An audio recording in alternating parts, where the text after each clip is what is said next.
Oh, look at Thaddeus. Isn't that wonderful? Oh, aren't you pretty?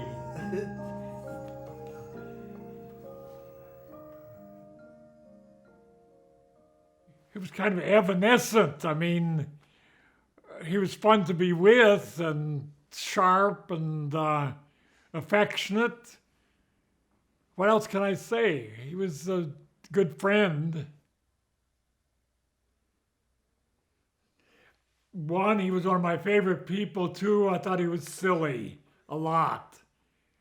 And I loved his sort of free spirit and sort of elan about life and poetry. And I think he had an influence on me by like freeing me up just as a person. He was quite wonderful. He was a tremendously important person in my life. I mean, we were very friendly and close. Never slept together. But I liked sort of what he stood for, which is this like a free spirit in writing and life and so on. And he was very influential in that regard. If I wanted to follow my own weird, WYRD, which would mean my fate, right? I got out of that one.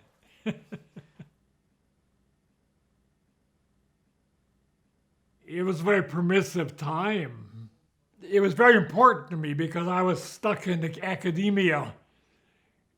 And it was a way of getting out of that because I could do my scholarship, but then I had all this poetry, and I could be crazy with that. No, I was always wary of dope. I didn't do much, no. I think I had one LSD trip, that was all. And I wanted to get out of it, and I couldn't, so I decided I didn't want any more. Oh, it was just enormous release, and I felt there was no boundaries. As there was a scholarship, there were always boundaries and footnotes and stuff, but the poetry was just so different. I wrote a lot of it. I read a lot of it in public and recited it. It was, it just felt a very important thing to do. And I got some good books out of it, I think. I think they're still around. Poets can strike nerves that no other kind of writer can strike, I think. And I guess I never thought about it very much because I was busy writing and publishing and stuff. And it was just sort of like a thing I was made to do somehow. As an academic, I liked writing poetry better than I liked writing scholarship and so on. So that was another reason, I guess, why I liked doing the poetry. I suppose, in a purest sense, it's supposed to make better people out of us, but I'm not sure that it does. I'm not sure.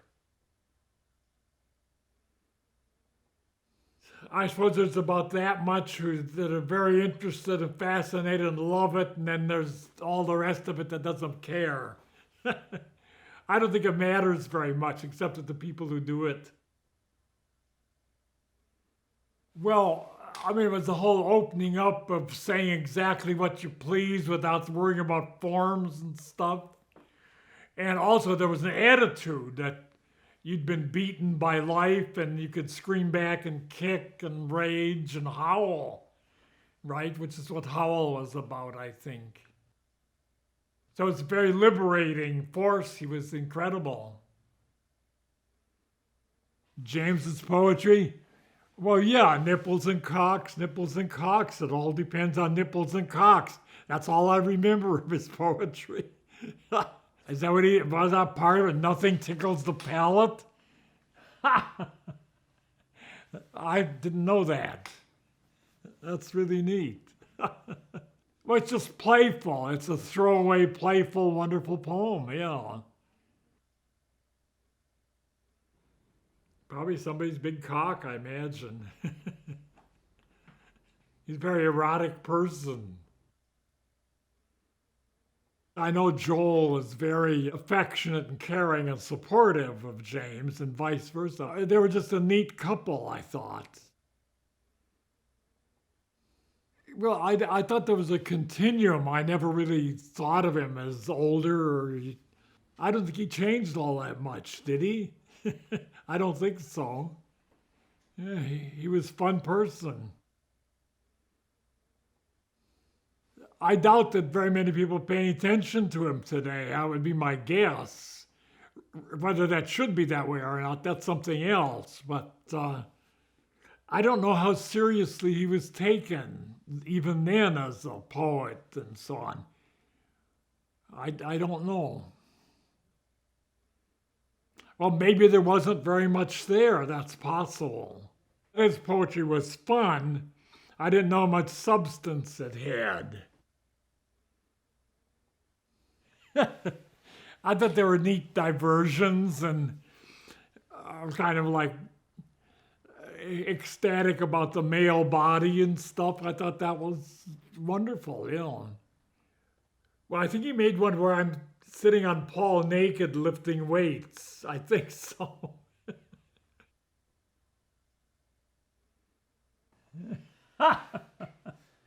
This is it.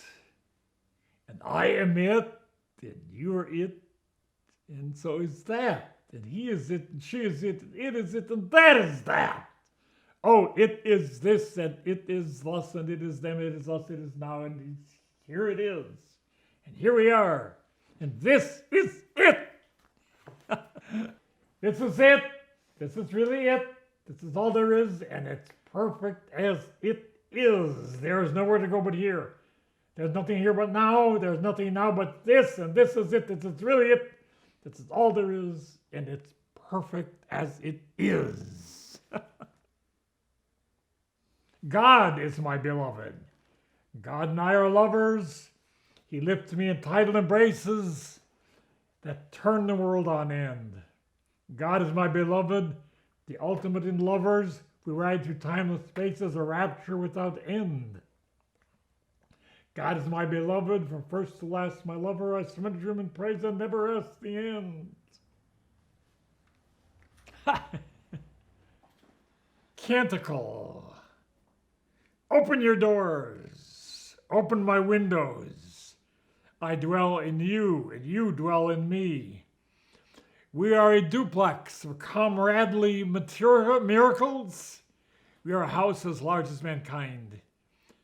Those we have sat lovingly beside, those we have ached for or laughed with, all those who have pierced us with joy become residents of our habitation. Who needs to have it explained? Who needs to have it defended? This is an alleluia of life. This is our humming of human song. How big joy swims. Trust the depths of my zest. Let me drown your woebegones and most of your buoyancy. I travel with mermaids, sweethearts. Let me swim through your body, breaststroke your anatomy, dog paddle your private parts, butterfly your heartbeats. My waves never know a waver. Their fleshly intentions are champion divers, always ripe for a plunge. I've psychic balls the size of avocados. It's wonderful, isn't it? Oh, it's quite beautiful. Going with big joy. Niggle no more. Welcome the trip. Allow what it's for, and go it. Ride on its cloud, float where it flows, dive overboard and go it. Take what it gives, give it all back, ask for more, and go it. Life with big joy. I eat some big joy every day. I am eaten by big joy every night. I favor him, I savor him. He's my appetite's yummy yum. I exercise on his punchy nerve. I exercise on his punchy nerve. I exercise on his joie de vivre. I sport with him. I cavort with him. He's my soul's gymnasium. I inhabit BJ's aroma. I cohabit BJ's pajamas. I sleep with him. I tee-hee with him. He is my heart's harmonium.